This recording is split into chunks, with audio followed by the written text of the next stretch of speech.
Hey, what's going on, guys? StarGuy34 here for my first recorded video, yay! Anyway, we are here in the alternative future of the World Series, where we'll be starting in 1914 and making our way to present day.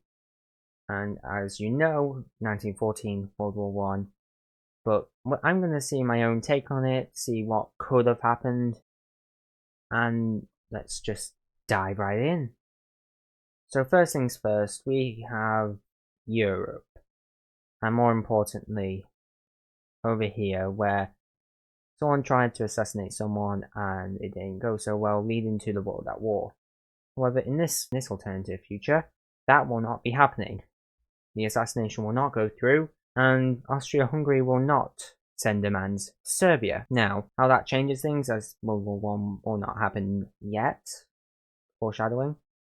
But we have Germany questioning his allies. Austria-Hungary, he doesn't question that. Neither does the Ottoman Empire. However, Italy is the one he's questioning, as a few years ago, Italy and France both signed a non-aggression pact with each other. So if Germany didn't in fact go to war with France, Italy will not be able to aid them. So yeah, so Germany decides to look elsewhere for allies and decides to kick Italy out of the Entente.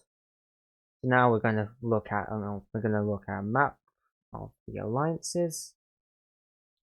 Germany decides to kick Italy out of the Triple Entente, which diminishes their power significantly, especially here in Africa. So now Germany decides to look for new allies, and that ally is certainly a candidate. However, tensions over here dissuade them from, However, another potential ally is actually Japan, as China over here wants Korea. China has been eyeing up Korea as well as Taiwan, so Japan calls to Germany and says, yo, can I join? And Germany hesitated at first because of the Anglo-Japanese treaty. However, the Kaiser over here thinks that by making this alliance, Britain will not enter the war on the side of France, and might even go on the side of his. You may never know. So Japan joins the alliance, and there you go. However, things go astray as China does a faulty, and declares war on Japan in order to gain Korea and Taiwan, like I said earlier. Following this, but Germany joins the war. That's not Germany, and let's be honest, they can't really do that much because they're only colonies in here on a few islands. So instead, they will send military equipment and some volunteers or soldiers from here, Papua New Guinea, the northern part of Papua New Guinea. So let's start the war. We first see Chinese troops enter Korea from the north as they attempt to capture the entire peninsula before the Japanese army actually gets there. They also surround the island of Taiwan as Japan ramps up its military. Following this, we have the continued invasion of Korea and the landing on Taiwan. Following this, which leads to the entire capture of the island, as well as the capture of North Korea and the near capture of South Korea. However, now Japan military is right there, so they begin to push back Chinese forces with the arrival of Japanese troops as well as German troops. Following this, China begins to be pushed back in Korea, as Germany's military is the most powerful in the world. Well, not the most powerful in the world, just like it's getting there. Germany is getting there in the power stages. Right now, I think the British Empire is probably the most powerful. The German Empire is definitely catching up. Following this, they nearly kick China nearly out of Korea. However, a small Chinese force holds out over here. With the support of Germany, they launch an attack into Manchuria, just like in World War One, just like in World War Two. Following this, they move down the coastline and capture the eastern coast of China. As well as this, Japanese forces completely kick out the Chinese, and then a full invasion into China begins. Following this, the Japanese make a landing on Taiwan, quickly capturing the entire island, and even making a landing in China itself. This is mainly German troops, as you'll see why later on. Following this, there's an expansion of both parties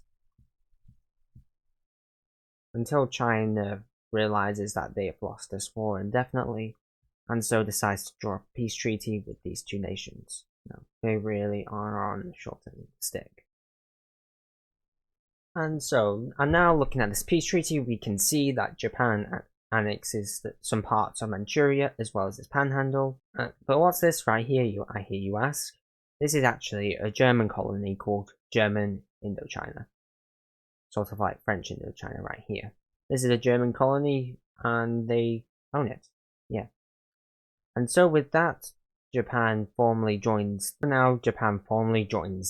Entente. So, now Germany has successfully seized probably 2 allies because of the Ottoman Empire as well. 2 things are about to happen.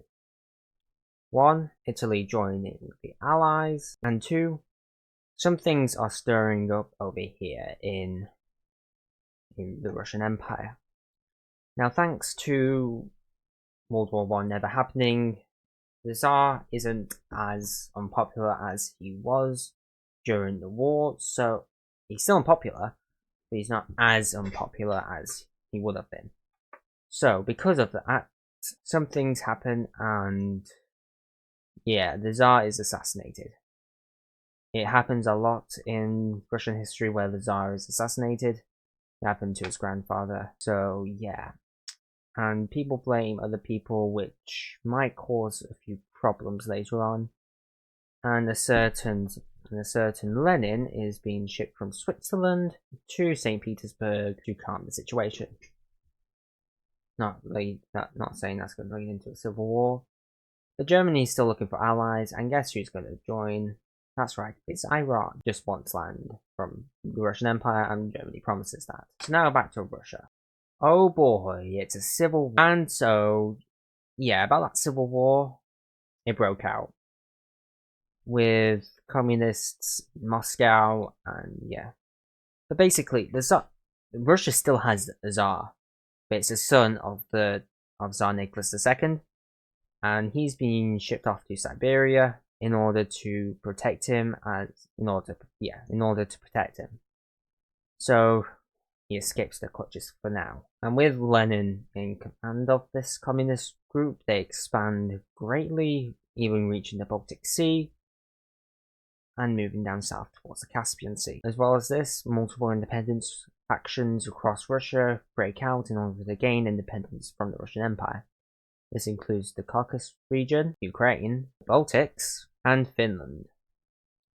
All 4 of these groups want to get away from the Russian Empire, and they are all being funded by, guess who? Germany, who declares war on Russia formally to gain land. Following this, Austria-Hungary joins, because of course they do, and so does the Ottoman Empire and Japan, as well as Iran. And yeah, that's the Central Powers for that. Of course, we have German colonies, that being Tanzania, Namibia, and Cameroon.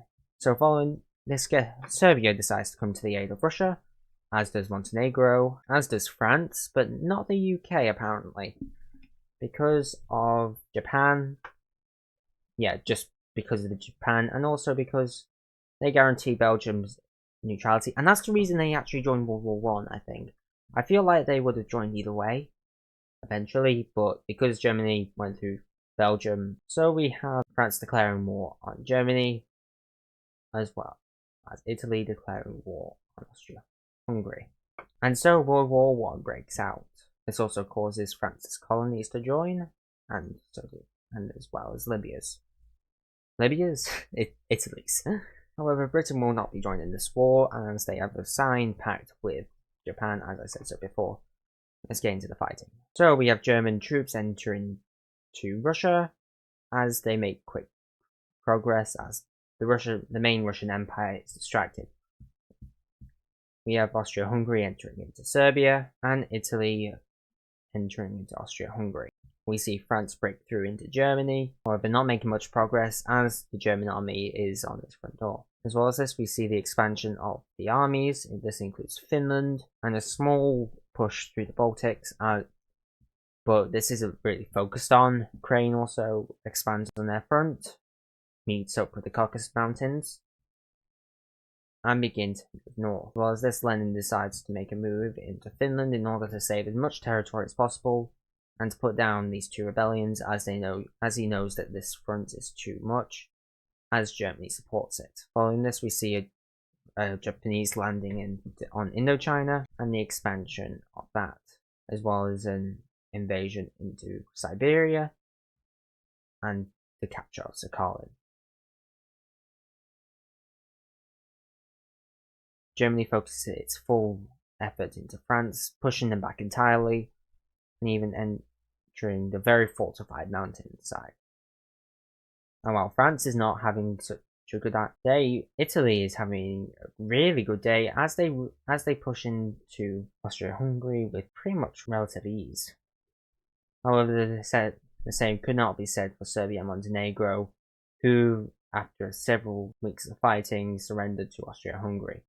Following this, Bulgaria is given the choice to join the war, and they do so on the side of the Entente. However, Greece gets declared war on in order to connect the two fronts, and to get some land for the Ottoman Empire, as Romania joins the war as well, in order to gain land off Russia and to protect them from Russian claims in Romania. However, this is slow, this isn't that much, as Germany halts their attempts to invade Ukraine. Following this, we have the swift fall of Greece, as it's pretty much not fair, as we have a slight invasion into the south of Italy. Down in Africa, we see Germany's colonies having a rough day, as Cameroon is swiftly falling to the French colony, as they are quickly captured. The same kind of happens to none of the other colonies, except for an Ottoman invasion into Eritrea and the continued invasion into French Indochina, which is going very well for the Japanese as they quickly capture the entire colony and claim it as their own. They also have a slight improvement in the invasion of Russia. Following this, Lenin's forces begin to expand on themselves as they attempt to cut off Ukraine and the Caucasus from the Caspian Sea in order to stop them from rebelling. This goes relatively well until they are stopped by the Russian army, who have made no gains at all during this war. Following this, Finland continues their advances until Lenin captures the entire Kola Peninsula